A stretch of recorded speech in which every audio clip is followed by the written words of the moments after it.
الحمد لله رب العالمين والصلاة والسلام على أشرف الأنبياء والمرسلين وعلى آله وصحبه أجمعين أما بعد. أعوذ بالله من الشيطان الرجيم. بسم الله الرحمن الرحيم. يا أيتها النفس المطمئنة ارجعي إلى ربك راضية مرضية فادخلي في عبادي وادخلي جنتي. صدق الله العظيم. اللهم صل على سيدنا حبيبنا وشفيعنا وسندنا مولانا محمد وبارك وسلم. میرے دینی مسلمان بھائیوں، دوستوں، بزرگوں،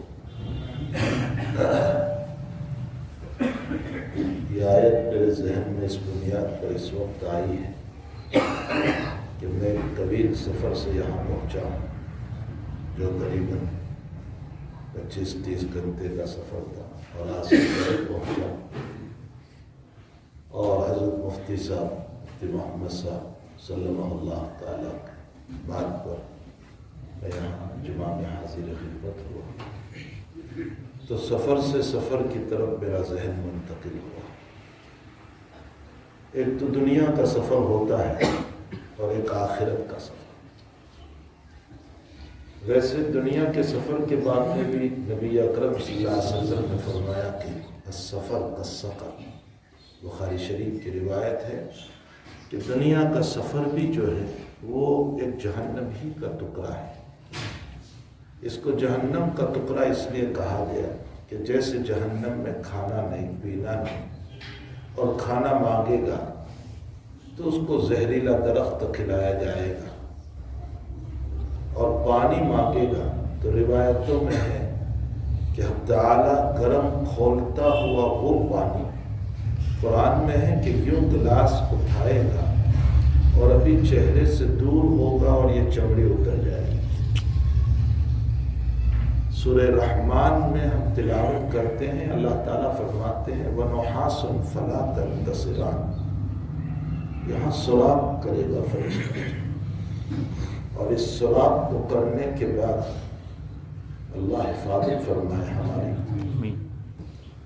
اللہ کے وہاں کسی کی رشتہ داری نہیں ہے، وہاں تو تقویٰ ہے، وہاں امیری غریبی گورا پن کالا پن کچھ نہیں ہے، وہاں تو تقویٰ ہے اصل۔ یہاں سراغ کرنے کے بعد تانبا پگھلایا جائے گا اور پگھلے ہوئے گرم تانبے کو ڈالا جائے گا۔ ہمارے قاسم العلوم والخیرات حضرت نانوتوی رحمۃ اللہ علیہ کے بہت سارے مناظرے ہوئے تھے۔ دیانت سرسوتی جو ہمارے وہاں ایک مذہب چلا تھا آریہ سماج، یہ برہمنوں کے اندر ہوتا ہے، اس کا وہ بانی تھا دیانت سرسوتی۔ اس نے اسلام پر، قرآن پر، ذات اقدس صلی اللہ علیہ وسلم پر بہت سارے اشکالات کیے، اور ان مضامین پر حضرت نانوتوی علیہ الرحمہ سے مناظرے ہوئے۔ ان مناظروں میں ایک سوال اس کا یہ بھی تھا کہ وَنُحَاسٌ فَلَا تَنتَصِرَانِ کے بعد اللہ کہتا ہے فَبِأَيِّ آلَاءِ رَبِّكُمَا تُكَذِّبَانِ، تو جہنم میں ڈالے گا تانبا اور پیتل پگھلا کر کے اللہ سر میں ڈالے گا اور وہ پیٹ میں اترے گا، اور پھر اللہ کہہ رہا ہے کہ اللہ کی کون کون سی نعمتوں کو ٹھکراؤ گے، تو کیا جہنم بھی نعمت ہے؟ کیا یہ تانبا پیتل ڈالنا یہ بھی نعمت ہے؟ پھر فَبِأَيِّ آلَاءِ رَبِّكُمَا تُكَذِّبَانِ کا کیا مطلب ہوا؟ معلوم ہوتا ہے کہ یہ قرآن اللہ کا نہیں ہے، مخلوق کا ہے۔ یہ اس نے سوال کیا تھا، اور عقلی دلائل والوں کے ذہن میں یہ سوال اتر بھی جاتا ہے کہ اس کا سوال بالکل صحیح ہے۔ حضرت نانوتوی تو حضرت نانوتوی تھی، حضرت نانوتوی قدس سرہ نے جواب دیا کہ تو کہیں جا رہا ہے اور تجھے یہ بتایا جائے کہ آگے کھڈا ہے، کنواں ہے یا طوفان ہو رہا ہے، اس طرف نہ جاؤ، ورنہ طوفان میں تم بھی پکڑے جاؤ، کنویں میں گر جاؤ، کھڈے میں گر جاؤ، اور تم نے راستہ بدل لیا اور اپنی حفاظت کر لی تو تم کہنے والوں کا شکریہ ادا کرو گے یا نہیں کہ تم نے مجھے بچا لیا، تم نے مجھے کہا کہ اس طرف نہ جاؤ ورنہ مسئلہ ہو جائے گا۔ اور شکریہ بعد نعمت ہوتا ہے، نعمت کے بعد شکریہ ہوتا ہے، تو اس کا بتانا یہ خود نعمت ہوا۔ تو اللہ نے دنیا میں تذکرہ جہنم کر کے ہمیں جہنم سے بچایا، یہ نعمت نہیں تو اور کیا ہوا؟ فَبِأَيِّ آلَاءِ رَبِّكُمَا تُكَذِّبَانِ، تم اللہ کی کن کن نعمتوں کو جتلاؤ گے؟ یہ نعمت ہے اللہ کہ وہ دنیا میں قرآن اور پیغمبر صلی اللہ علیہ وسلم کے ذریعے سے ہمیں بچا رہا ہے کہ اس راستے پر نہ جاؤ ورنہ تمہاری ہلاکت ہے، بربادی ہے، تباہی ہے۔ تو بہرحال دنیا کا سفر بھی سفر ہوتا ہے۔ جہنم میں جیسے کھانے پینے کا مسئلہ نہیں، اور جو کھانا بھی ملے گا، جو پینا بھی ملے گا، کبھی تانبا کبھی پیتل پگھلا کر ڈالا جائے گا۔ پانی اٹھائے گا تو چہرے کی چمڑی نکل جائے گی۔ اور زقوم جیسا درخت، ہمارے وہاں زقوم درخت جو ہے نا، یہ تھور کا جو درخت ہوتا ہے، تھور کا، یہ ہے زقوم۔ لیکن اس پر قیاس نہ کرو، یہ تو سمجھانے کے لیے زقوم اس کو کہا گیا، ورنہ اس کے کانٹے کتنے بڑے ہوں گے اللہ ہی بہتر جانتا ہے۔ اور حدیث شریف میں ہے کہ جب وہ ایک پتا چبائے گا اور پیٹ میں اتارے گا تو استنجا کے راستے سے انتڑیاں کٹ کر باہر نکل جائیں گی۔ تو جب جہنم کا یہ حال ہے تو دنیا کے سفر میں بھی انسان کو وقت پہ کھانا نہیں ملتا، پینا نہیں ملتا، اور اگر ملتا بھی ہے تو طبیعت کا نہیں ملتا۔ اس لیے اس کو جہنم کہا گیا، دنیا کے سفر کو جو ہے وہ اس لیے جہنم کہا گیا۔ اس لیے ذات اقدس صلی اللہ علیہ وسلم یہ فرمایا کرتے تھے کہ جب اپنا کام پورا ہو جائے تو گھر چلے آؤ، وہاں گھما نہ کرو، اس لیے کہ انسان جو ہے اگر اسی طرح گھومتا رہے گا تو کھانے پینے کے اندر بڑی دقت ہوگی، وقت پر سونا نہیں ملے گا۔ تو دنیا کا سفر جو ہے وہ بھی جہنم کا ایک ٹکڑا ہے، اور ہمارا ایک سفر بہت لمبا ہونے والا ہے، اور وہ لمبا سفر اتنا لمبا ہے کہ نہ معلوم اس سفر کے اندر پھر ہم کب اٹھائے جائیں گے، اور وہ ہے موت کا سفر، بہت لمبا سفر ہے، اور وہ اس سفر کے لیے بہت توشے کی ضرورت ہے، اور میری آپ کی زندگی توشوں سے خالی ہے۔ یاد رکھیں، امام غزالی رحمۃ اللہ علیہ نے لکھا ہے کہ جو انسان واقعتاً انسان بننا چاہتا ہے وہ اکابر کی زندگی سے اپنی زندگی بناتا ہے، وہ نبی علیہ السلام کی زندگی پڑھتا ہے، وہ صحابہ کی زندگی پڑھتا ہے، وہ بزرگوں کی زندگی پڑھتا ہے، اور اس سے اپنی زندگی بناتا ہے کہ یہ کیسے تھے، میں کیوں نہ بنوں۔ اور ایک ناقص مسلمان، ادھورا مسلمان وہ ہے کہ جو اکابر اور اپنے باسی کو نہیں دیکھتا بلکہ سوسائٹی کو دیکھ کر اپنی زندگی بناتا ہے، اور سوسائٹی کو دیکھ کر جب زندگی بناتا ہے تو انسان ناکام ہو جاتا ہے۔ سوسائٹی کیسے؟ ارے میں تو 2 نماز تو پڑھتا ہوں، یہ تو ایک بھی نہیں پڑھتا۔ کیا سوچتے ہیں؟ میں 2 تو پڑھتا ہوں، یہ تو ایک بھی نہیں پڑھتا۔ میں جمعہ تو پڑھ لیتا ہوں، یہ تو جمعہ بھی نہیں پڑھتا۔ جب انسان سوسائٹی کو دیکھ کر اپنی شریعت، اپنا دین، اپنا مزاج بنانا چاہتا ہے تو اس صورت میں وہ فیل ہوتا ہے، حاصل کچھ نہیں ہوتا اس کو، اور اسی پر وہ چلتا رہتا ہے یہاں تک کہ زندگی ختم ہو جاتی ہے، اور شیطان اس کو اس کام پہ باقی رکھتا ہے، اور ایسا باقی رکھتا ہے میرے بھائیوں، یہ وہ دشمن ہے میرا اور آپ کا کہ جو دوستی کی شکل میں بھی دشمنی کرتا، اور اس کا علم میں سمجھتا ہوں کہ دنیا کے اندر کسی کے پاس اس کا علم نہیں جتنا علم ابلیس اور اس کی ذریت کے پاس۔ سید الطائفہ جنید بغدادی رحمۃ اللہ علیہ کے حالات میں لکھا ہے کہ حضرت جنید بغدادی رحمۃ اللہ علیہ کے پاس انسانی شکل میں شیطان ظاہر ہوا. پوچھا کون ہے؟ فرمایا وہی جس پر آپ لا حول پڑھتے تھے. وہی. کہا اچھا. تو کہا مجھے تجھ سے ایک سوال ہے، آخر تو اتنا علم والا، تو نے سجدہ کرنے کے لیے آسمان و زمین میں کوئی جگہ نہیں چھوڑی تھی، تو اللہ کا اتنا وفادار، اسی لیے پہلے اس کا نام ابلیس تھا جب یہ دنیا میں تھا، اور ہمارے پہلے جنوں کی دنیا تھی، زمین پر جنوں کی آبادی تھی، اور اللہ نے ان کو عبادت کے لیے پیدا کیا.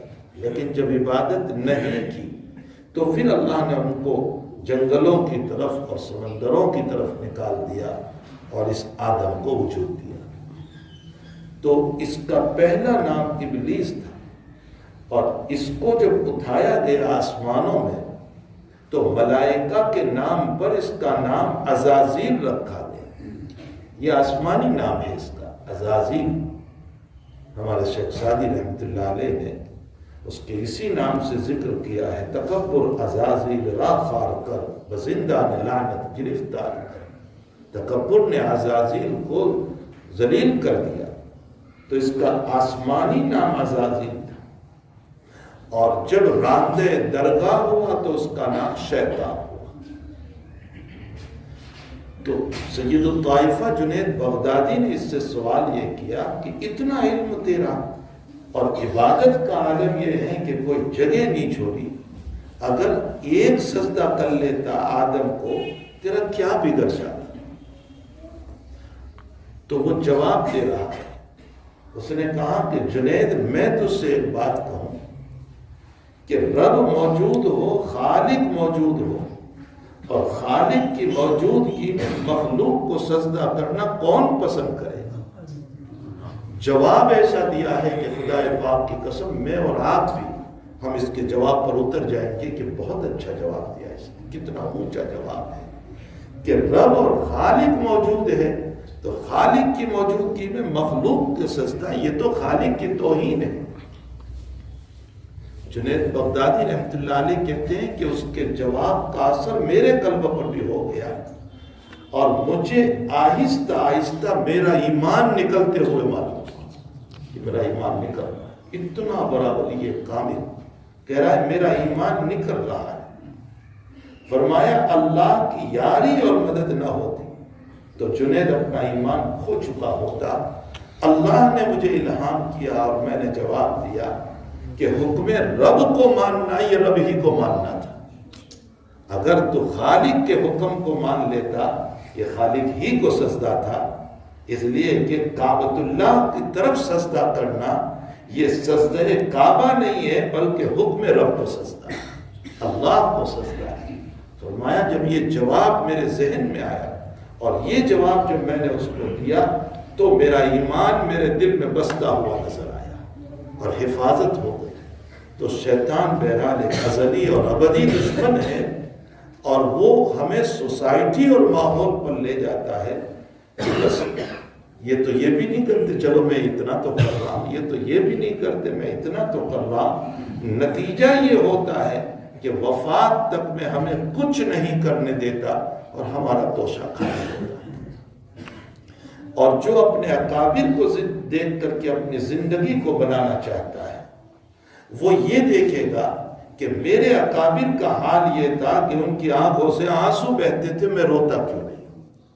وہ تہجد گزار تھے، میں کیوں نہیں پڑھتا؟ ان کی نمازوں کے بعد بھی اللہ سے استغفار کرنا تھا کہ اے مولا میں تیرا حق ادا نہیں کر سکا. اسی لیے تو جناب نبی کریم صلی اللہ علیہ وسلم نے ہم کو فرمایا کہ ہر نماز کے بعد استغفار پڑھو. کس پر استغفار پڑھنا ہے؟ فرمایا میری نماز شان رب پر نہیں، اللہ کی شان پر نہیں، اس پر استغفار کرو. تو جو اکابر کو دیکھ کر کے زندگی بناتا ہے وہ عبادت کر کے بھی اپنے رب سے معافی مانگتا ہے کہ اللہ میں نے کچھ نہیں کیا. عجیب و غریب بات ایک یہ ہے ہماری کہ بہت سی مرتبہ ایسا ہوتا ہے کہ 2-4 نمازیں پڑھنے کی وجہ سے کبھی ہم دعا کر لیتے ہیں اور دعا کے اندر ہمیں خیال یہ گزرتا ہے کہ اس نے مجھ کو ستایا، میں نے اس کے لیے بد دعا نہیں کی، میں نے اس کے لیے بد دعا کی، یہ تو کچھ بھی نہیں ہو رہا ہے، اس کا تو بال بھی کا نہیں ہوا، اس کا تو کوئی مسئلہ ہی نہیں ہوا، اس پر تو حالات ہی نہیں آئے، ارے میں اتنا رویا اور اس کے لیے بد دعا کی لیکن کچھ بھی نہیں ہو رہا ہے۔ سنو، سیوطی رحمت اللہ علیہ نے لکھا ہے کہ یہ بھی تکبر ہے، انسان کا یہ کہنا کہ میں رویا، میں نے نماز پڑھی، میں نے بد دعائیں کی اور کچھ بھی نظر نہیں آ رہا ہے اس پر، فرمایا یہ بھی تکبر ہے، اس لیے کہ اس کا مطلب یہ ہے کہ تم اپنے آپ کو بڑا سمجھ کر کے یہ سوچ رہے ہو کہ میں اس سے میری نماز کے بعد کہوں تو اس کو ماننا ہی چاہیے، اور مخلوق ہو کر خالق کو منوائے اور عابد ہو کر معبود کو منوائے، یہ تکبر کے علاوہ کچھ نہیں ہو سکتا، یہ بھی کبر ہے، یہ بھی تکبر ہے۔ اب آئیے اکابر سے ہم کیسے نصیحت حاصل کریں اس مسئلے کے اندر۔ حضرت نوح علیہ السلام نے سارے 900 سال تک مار کھائے، پتھر کھائے، انتہائی درجہ پریشانیوں کا مقابلہ۔ میں 1 دن کی بات نہیں کر رہا، 10 دن کی بات نہیں کر رہا، 100 سال کی بات نہیں کر رہا، سارے 900 سال تک، اور سارے 900 سال میں ایک مرتبہ بھی نوح علیہ السلام نے یہ نہیں کہا کہ تو میری دعا کیوں قبول نہیں کرنا ہے۔ وہ نبی ہے، اور علماء نے لکھا ہے کہ دنیا میں 2 رسول آئے جن کو حق تعالیٰ نے خاتمیت کا مقام دیا، ایک نوح علیہ السلام، لیکن ان کی رسالت عامہ جو تھی وہ زمین کے اعتبار سے تھی، زمانے کے اعتبار سے نہیں تھی۔ یعنی نوح جس وقت تشریف لائے اس وقت پوری زمین پر نوح کی رسالت تھی، زمانے کے اعتبار سے نہیں، زمانے کے اعتبار سے تو ان کے بعد بھی نبی آئے، اور ہمارے آقا صلی اللہ علیہ وسلم زمین کے اعتبار سے بھی عام نبوت ہے اور زمانے کے اعتبار سے بھی عام نبوت ہے۔ زمین کے اعتبار سے دنیا کا آخری کونا ہوگا، وہاں رسالت حضور پاک صلی اللہ علیہ وسلم، اور زمانے کے اعتبار سے قیامت کا آخری دن ہوگا، تب بھی رسالت نبی کریم صلی اللہ علیہ وسلم۔ تو زمین کے اعتبار سے حضرت نوح علیہ السلام عموم نبوت کو لے کر آئے تھے، بلکہ سب سے پہلا رسول ہی نوح علیہ السلام، آپ سے پہلے آدم نبی تھے، شیش نبی تھے، رسول نہیں تھے۔ پہلی رسالت نوح علیہ السلام کو، پہلا رسول، زمین کے اعتبار سے عام نبی، لیکن اس نے کبھی یہ نہیں کہا کہ اللہ میری دعا تو کیوں قبول نہیں کرنا ہے، ہونی ہی چاہیے میری دعا قبول۔ ہمارے آقا صلی اللہ علیہ وسلم، معرکۃ البدر کون نہیں جانتا، جو بدر اسلام کا پہلا مقابلہ ہے، اور اس اسلامی مقابلے کے اندر، بدر کے اندر روایتوں میں ہے کہ آقا صلی اللہ علیہ وسلم نے صفیں بنائی صحابہ، اور حضرت خود خیمے میں تشریف لے آئے۔ اس زمانے میں جنگ کی ابتدا اس طرح ہوتی تھی کہ صفیں بننے کے بعد نگارے بجائے جاتے تھے، جیسے نگارے ہوتے ہیں بجائے جاتے تھے، یہ گویا کہ تیاری کی طرف اشارہ ہے۔ حضرت نے صفیں درست کی، پہلی صف میں جوان تھے، دوسری صف میں برے تھے، آگے جوان تھے پیچھے برے تھے، اور حضرت خیمے میں تشریف لے آئے۔ جب نقارے بج رہے ہیں اور حضرت تشریف نہیں لا رہے ہیں خیمے سے، تو صدیق اکبر رضی اللہ تعالیٰ خیمے میں تشریف لائے، تو دیکھا کہ نبی کریم صلی اللہ علیہ وسلم ماہوے دعا ہے، اور دعا کی کیفیت جو روایت میں آئی ہے وہ یہ ہے کہ حضرت کی آنکھوں سے آنسو جاری ہے اور ہاتھ اتنے اٹھے ہوئے ہیں، اور چادر نیچے گر چکی ہے، اور جو جملہ صدیق اکبر نے سنا وہ یہ تھا، اللہم انی انشدک عہدک و وعدک، اے اللہ میں تجھے تیرا وعدہ یاد دلاتا ہوں، تو نے مجھ کو کہا تھا کہ اگر اسلام و کفر کا مقابلہ ہوا تو میں تیری مدد کروں گا، آج وہ دن آ چکا ہے، میں تجھے تیرا وعدہ یاد دلا رہا ہوں۔ اللہم ان شئت لم تعبد، اے اللہ اگر تو یہ چاہتا کہ اس زمین پر قیامت تک تیرا نام ختم ہو جائے اور کوئی عبادت کرنے والا نہ رہے، تو یہ میری چھوٹی سی جماعت ہے 313 کی، تو اس کو ختم کر دے۔ جس عاجزی کے ساتھ حضرت دعا فرما رہے تھے، یہاں محدثین نے لکھا ہے کہ جب اللہ نے وعدہ کر دیا تھا مدد کا تو 100% وہ ہونے والا تھا، تو کیا اللہ کے نبی کو یقین نہیں تھا کہ وہ پھر دعا کرنے لگتے ہیں کہ اللہم انی انشدک عہدک وعدک، اللہ میں تجھے تیرا وعدہ یاد دلاتا ہوں؟ کیوں آخر ایسا کیا؟ حضرات محدثین جواب دیتے، فرمایا کہ اللہ کے نبی کو صفے درست کرنے کے بعد اللہ کی شان بے نیازی یاد آتے کہ وہ اتنا بے نیاز ہے کہ محمد الرسول اللہ کے ہوتے ہوئے بھی ختم کر سکتا ہے۔ اس کو پڑھی نہیں، قطعاً اس کو یہ پڑھی نہیں ہے کہ محمد الرسول اللہ اور میں کامیاب کر دوں۔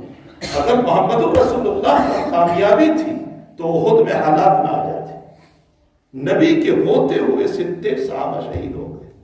اس کی وجہ یہ تھی کہ احد کے میدان میں جن صحابہ کو پہاڑ پہ کھڑے کیے تھے، انہوں نے اپنا میدان چھوڑا اور نیچے اتر آئے، تو نتیجہ یہ ہوا کہ نبی کی سنت اور بات کے نہ ماننے پر میدان بدل گیا اور 70 صحابہ شہید ہو گئے، خود حضرت زخمی ہو گئے، بے ہوش ہو گئے، قریب گھس گئے، خون نکل آیا، دانت مبارک شہید ہو گیا۔ تو اللہ کے نبی کو بدر میں صفوں کے درست کرنے کے بعد اپنے رب کی بے نیازی یاد آ گئی کہ وہ بڑا بے نیاز ہے، وہ جو چاہے کر سکتا ہے۔ جب نبیوں کا یہ حال ہے تو میں اور آپ یہ کہاں سے کہہ سکتے ہیں کہ میں نے دعا کی اور قبول کیوں نہیں کی، میں نے دعا کی اور حالات کیوں نہیں آئے، میں نے دعا کی اور یہ تباہ کیوں نہیں ہوا، میں نے دعا کی اور یہ برباد کیوں نہیں ہوا؟ یہ غلط سوچ ہے۔ حضرات علماء جانتے ہیں کہ مکی زندگی میں جب آپ کی گردن پر اونٹ کی ہوجری وغیرہ جب ڈالی گئی تھی اور آپ سجدے سے اٹھ نہیں پائے، فاطمہ الزہرا رضی اللہ تعالیٰ عنہ آئی اور اس کو ہٹایا، حضرت اٹھے، اور اس موقع پر حضرت نے جو دعا کی تھی وہ یہ تھی، اللہم علیک بقریش، اللہ ان کو پکڑ لے تو۔ اب یہ ایک مسئلہ ہے اپنی جگہ کہ رحمت للعالمین تھے اور پھر یہ مسئلہ وہ کسی موقع پر، اللہم علیک بقریش، اللہ تو قریش کی پکڑ کر، اللہم علیک بعتبہ، ربیعہ، ولید، عمرو بن ہشام، ان سب کے نام لیے اور نام لے کر بددعا فرمایا۔ یہ مکی زندگی میں بددعا ہوئی۔ عبداللہ ابن مسعود کہتے ہیں کہ حضرت پر جب یہ حالات طاری ہوئے تو میں وہی تھا اور یہ بددعا میں نے سنی، ابن مسعود رضی اللہ تعالیٰ۔ اور پھر یہ بددعا کب کھلی؟ مدینے پہنچنے کے بعد سن ہجری 2 میں بدر کے میدان میں جتنوں کے نام لیے گئے تھے وہ سب مارے گئے۔ اس واقعے میں اور بدر کے واقعے میں 5 سال کا فاصلہ ہے، یعنی بددعا اور بدر کا واقعہ، اس کے بیچ 5 سال کا فاصلہ ہے۔ نبی کی دعا فوراً ظاہر نہیں ہوئی بلکہ 5 سال کے بعد ظہور ہو رہا ہے، تو یہ کیسے ہو سکتا ہے کہ میں صبح دعا کروں اور ظہر تک میں ہو جائے، اور ظہر میں دعا کروں اور شام تک میں ہو جائے؟ یہ کیسے ہو سکتا؟ حقیقت یہ ہے میرے بھائیوں کہ میرا یہ کہنا کہ میری یہ دعا کیوں قبول نہیں ہوئی، کبر کی علامت ہے۔ امام سیوطی رحمۃ اللہ علیہ فرماتے ہیں کہ کبر کی علامت، پھر دعا میں تاثیر جو ہونی چاہیے وہ ہماری دعاؤں میں نہیں رہی، جو رونا، جو تواضع، جو عاجزی، جو انکساری، جو اس مولا کو منانا، وہ ہماری دعاؤں میں نہیں رہا، وہ جان نہیں رہی، لقمہ حلال نہیں رہے، جو بنیادی چیز ہے لقمہ حلال نہیں رہا۔ یہ ساری چیزوں کے نہ ہونے کی بنیاد پر ہمارے مسائل ہیں، ورنہ کیا مسئلہ تھا؟ مجھے ایک واقعہ میں مختصر طور پر عرض کروں۔ یہ دہلی کے قریب کا واقعہ ہے، حضرت شاہ عبدالعزیز صاحب رحمۃ اللہ علیہ کے زمانے کا واقعہ کہ ایک بھیک مانگنے والا تھا، وہ بھیک مانگا کرتا تھا، پیسے جمع کرتا تھا، اس کا کسی سے تعلق ہو گیا، دوستی ہو گئی، تو وہ بھیک مانگتا تھا، جمع کراتا تھا، بھیک مانگتا تھا، جمع کراتا تھا، اچھی خاصی رقم جمع ہو گئی اس آدمی کے پاس۔ اتفاق ایسا ہوا کہ اس نے بھیک مانگنے کے لیے آنا چھوڑ دیا اور وہ نظر نہیں آ رہا تھا، تو جس کے پاس پیسے جمع کرا رہا تھا اس کو فکر ہوئی کہ بھائی اس کی امانت میرے پاس ہے اور بہت دن ہو چکے ہیں، وہ نظر نہیں آ رہا ہے، اس کی تلاش کرو، تحقیق کرو۔ تو اس نے جو پتہ دیا تھا اس ایڈریس پر اس کو تلاش کیا تو وہ اس طرح موت پر تھا، بیمار تھا۔ جیسے ہی آدمی ملنے گیا کہا کہ میں تیرے ہی انتظار میں، میری امانت تیرے پاس ہے اور میں نے اتنے پیسے تیرے پاس جمع کرائے ہیں بھیک مانگ مانگ کر کے، میں چاہتا ہوں کہ میرے مرنے کے بعد وہ سارے پیسے میری قبر میں رکھ دیے جائیں۔ موت ہو گئی، اس آدمی نے تجہیز و تکفین کی اور اس کے پیسے اس کی وصیت پر اندر رکھ دیے۔ کچھ وقت گزرا ہے، 2 5 10 دن جتنا گزرا ہوگا، اس آدمی کے دل میں خیال آیا کہ اس کو بھلا پیسوں کا کیا کام، مجھے ضرورت ہے، میں نکال لوں، اب تو مسئلہ اس کا ختم ہو چکا ہے۔ اس نے قبر کھولی اور وہ پیسے جو دیتے تو وہ پورے اس کے باڈی کے اوپر لگے ہوئے تھے۔ اس آدمی نے اس کی باڈی سے پیسہ اکھاڑنا چاہا اور ہاتھوں میں ایسا جلن اور آگ شروع ہو گئی کہ برداشت نہیں سنوائی، اس نے قبر بند کر دی۔ علماء کے پاس دوڑنے لگا، دعاؤں کے لیے، دواؤں کے لیے، اطباء ڈاکٹروں کے پاس دوڑتا رہا۔ لیکن جب تک پانی میں ہاتھ رکھتا کچھ آگ میں تخفیف ہوتی، ہاتھ نکالتا تو پھر شروع۔ کسی نے بتایا کہ دہلی میں ولی کامل حضرت شاہ عبدالعزیز صاحب ہیں، ان کے پاس جاؤ۔ وہ حضرت شاہ عبدالعزیز صاحب کے پاس گیا، حضرت نے فرمایا کہ یہ جہنم کی آگ ہے، اس کو کوئی دور نہیں کر سکتا، یہ جہنم کی آگ ہے، بس یہ موت تک اب تیرا مسئلہ رہے۔ جیسے ہی اس نے سنا اس نے زار و قطار رونا شروع کر دیا، اللہ سے توبہ، معافی، اللہ میری غلطی ہو گئی، خوب رونے لگا، آنسو کی لڑیاں بن گئی۔ تو اس نے یوں ہاتھ پھیرا تو شاہ صاحب نے فرمایا یہ جو تیرے ہاتھ ہے نا، اس ہاتھ پر گھما دے جس میں تجھے جلن ہو رہی۔ تو آنسو والے ہاتھ اس نے اس پر گھما دیے اور اسی وقت آگ کا اثر ختم ہو گیا۔ وہ کہنے لگا کہ حضرت عجیب کرامت ہوئی آپ کی کہ میرا آگ کا مسئلہ ختم ہو گیا۔ فرمایا میری کرامت نہیں، ذات اقدس صلی اللہ علیہ وسلم نے فرمایا کہ جہنم کی آگ کو اگر کوئی بجھا سکتا ہے تو گنہگار کے توبہ کے آنسو بجھا سکتے ہیں۔ یہ جو تو نے توبہ کی اور آنسو نکلے اور تو نے اس ہاتھ پر ہاتھ پھیر دیا، رب کریم نے ان آنسوؤں کی بدولت جہنم کی آگ کو ختم کر دیا۔ تو انسان کو ندامت ہو، عاجزی ہو، تواضع ہو، نہیں کہ اپنی شان ہو رب کریم کے سامنے۔ بدر کے موقع پر شان بے نیازی کو دیکھتے ہوئے حضرت کہتے ہیں کہ اللہ میں تجھے تیرا وعدہ یاد دلاتا، تو میری مدد کر دے۔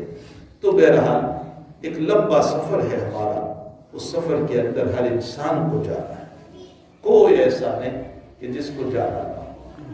میرے حضرت والد صاحب رحمۃ اللہ علیہ کی جب وفات ہوئی تھی جمعہ کی رات میں قریباً 12:30 بجے، تو میں نے فجر کی نماز کے بعد حضرت شیخ یونس صاحب قدس سرہ کو میں نے فون لگایا دعا کے لیے۔ تو حضرت نے جو وہاں بیٹھے ہوں گے ان سے کہا کہ بھئی حنیف کے والد کا انتقال ہو گیا، ان کے لیے کچھ قل اللہ شریف پر کے اصالِ ثواب کرو۔ پھر مجھے فون پر حضرت کہہ رہے پیارے اگر غم ہے تو نبی کی موت کا غم ہے، جب نبی جیسا نبی چلا گیا تو کیا میرا باپ اور کیا میری ماں۔ ظاہر سی بات ہے کہ وہ صدمہ جو نبی کریم صلی اللہ علیہ وسلم، موت کسی کو نہیں چھوڑتی، یہ اپنی جگہ مسلم مسئلہ ہے۔ دیکھنا یہ ہے کہ ہم کس طرح جا رہے ہیں، ہمارا سفر کیسا ہوگا، روتے ہوئے جائیں گے، پریشان ہو کر کے جائیں گے، یا نفس مطمئنہ کو لے کر جائیں، یا ایتھا النفس المطمئنہ ارجعی الی ربک، چل تیرے رب کی طرف جو تجھ سے راضی، راضیۃ مرضیہ فادخلی فی عبادی۔ کہ مثال سے اس آیت کو سمجھ لو کہ دنیا میں کوئی چھوٹے سے مکان میں رہتا، ایک بیڈ روم کا مکان ہو چھوٹا سا، اس کی زندگی اسی میں گزر رہی ہے، 2-4 بچے ہیں، بیوی ہے، اور تنگی میں زندگی گزر رہی ہے، نہ صحیح کھانا ہے نہ پینا ہے، زندگی گزر رہی ہے اس کی۔ اور اتنے میں مولانا آ کر کے یوں کہے کہ لو یہ چابی مکان کی، ہم آپ کو ایک بڑا مکان دے رہے ہیں جو 5-6 کمروں کا ہے اور چاروں طرف دیوار بھی ہے، ماشاءاللہ بہت اچھا مکان ہے اور سارا کھانے پینے کا نظام بھی ہے۔ تو آپ بتائیے کہ وہ غریب جو ایک چھوٹے سے مکان میں رہتا ہے، مولانا کے چابی دینے پر اس کا جی کتنا خوش ہو جائے گا کہ میں ابھی تک ایک چھوٹے سے مکان میں تھا، اس آدمی نے مجھے بہت وسیع مکان دے دیا، اب میرے لیے سہولت اور آسانی ہو گئی۔ رب کریم بھی مومن کو یہ کہہ رہا ہے کہ دنیا کی چاہے کتنا ہی بڑا میرا مکان دنیا میں کیوں نہ ہو، شاندار کیوں نہ ہو، دولت کا ڈھیر کیوں نہ ہو، لیکن پھر بھی تنگی میں ہے، حالات میں ہے۔ دنیا ہے ہی حالات کا نام، اس میں حالات ہی حالات ہے، پریشانیاں ہی پریشانیاں ہیں، مسائب ہی مسائب ہے۔ ایک خوشی کے بعد 10 غمیاں آیا کرتی ہے، ایک غم دور نہیں ہوا کہ دوسرا آ جاتا ہے، دوسرا نہیں ہوا کہ تیسرا آ جاتا ہے۔ زندگی غمیوں کا نام ہے۔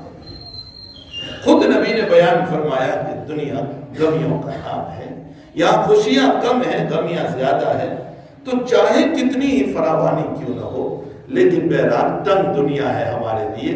اس تنگ دنیا میں کچھ اعمال اس رب کی رضا پر کر لیے تو اللہ موت کے موقع پر کہتا ہے ارجع الی ربک راضیۃ مرضیہ، آجا میرے بندے میں تجھے وسیع مکان دیتا ہوں۔